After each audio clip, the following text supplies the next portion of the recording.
GM seam প্রশ্ন করেছেন, আসসালামু আলাইকুম রহমতুল্লাহ। ওয়ালাইকুম আসসালাম। হুজুর, একটা রোগী অপারেশনের আগে মান্যত করেছে যে ওনার অপারেশন সহি সালামতে হয়ে গেলে উনি জানের বদলে জান অর্থাৎ একটি ছাগল ছেড়ে দেবেন আল্লাহর সন্তুষ্টির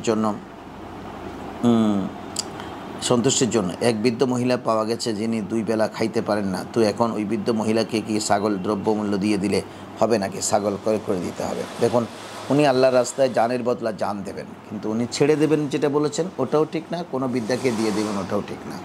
উনি ওটা জবে করবেন।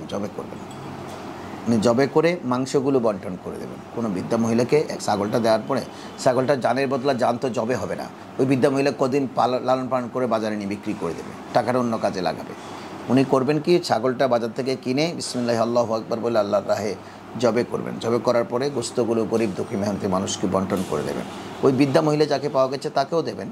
এলাকাতে যারা সাধারণত ছাগলের গোশত কিনে খেতে পারেন না, তাদের মধ্যে যারা আছেন ওরকম দরিদ্রদের একটা তালিকা করে 10-20 জন যাকে যতটুকু ছাগল দেওয়া যায়, মোটামুটি তারা যেন একবেলা খাইতে পারে, আধা কেজি, 3 পোয়া বা 1 কেজি করে আপনি 10-20 জনকে আপনি বন্টন করে দিলেন। এটাই হবে উত্তম পদ্ধতি।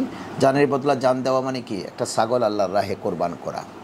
জান তো দেওয়া হলো না, আমি ছেড়ে দিলেও হবে না। ছেড়ে দিলে সে ঘুরতে গিয়ে কোথায় পড়বে, যে কোনো একজন বকাটে লোক সেটা নিয়ে গিয়ে বাজারে নিয়ে বিক্রি করে খেয়ে ফেলবে, এটা হয় না।